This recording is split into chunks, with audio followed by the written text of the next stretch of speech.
Star health and allied insurance நிறுவனத்தின் புதிய திட்டம் அறிமுகம். Star health and allied insurance நிறுவனத்தின் புதிய திட்டங்கள் மற்றும் பயனாளிகள் பெறும் பலன்கள் குறித்த செய்தியாளர்கள் சந்திப்பு கோவை அவினாசி சாலையில் உள்ள தனியார் ஹோட்டல் அரங்கில் நடைபெற்றது. இதில் ஸ்டார் ஹெல்த் இன்சூரன்ஸ் நிறுவனத்தின் தலைமை செயல் அதிகாரி அமிதாப் ஜெயின் பேசுகையில், தமிழகத்தில் மருத்துவ காப்பீடு திட்டத்தில் நகர்ப்புற மற்றும் ஊரக பகுதி வாடிக்கையாளர்களை கவரும் விதமாக பல்வேறு புதிய திட்டங்களை ஸ்டார் ஹெல்த் நிறுவனம் அறிமுகப்படுத்தி வருவதாக தெரிவித்தார். குறிப்பாக ஸ்டார் ஆரோக்கியா டிஜி சேவா திட்டம் இப்பொழுது தமிழ்நாடு முழுவதும் 74 கிராமங்களுக்கு சேவைகளை வழங்கி வருவதாக தெரிவித்தார். அனைவருக்குமான திட்டமாக சூப்பர் ஸ்டார் ஹெல்த் பாலிசியை சமீபத்தில் அறிமுகம் செய்துள்ளதை குறிப்பிட்டார்.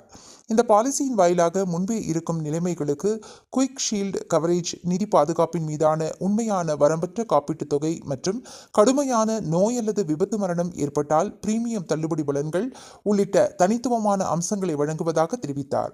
தொடர்ந்து பேசிய அவர், 2024ஆம் ஆண்டு ஏப்ரல் மற்றும் நவம்பர் மாதங்களுக்கான இடையில் கோவை மற்றும் சேலத்தைச் சேர்ந்த 42,000 வாடிக்கையாளர்களுக்கு 238 கோடி ரூபாய்க்கு மேல் தீர்வு செய்துள்ளதாக அவர் தெரிவித்தார். இந்த சந்திப்பின் போது ஸ்டார் ஹெல்த் மற்றும் அலைடு நிறுவனத்தின் தமிழ்நாடு எக்ஸிகியூட்டிவ் பிரசிடென்ட் மற்றும் ரீஜனல் ஹெட் பாலாஜி பாபு மற்றும் கோவை மண்டல மேலாளர்கள் பலர் உடனிருந்தனர்.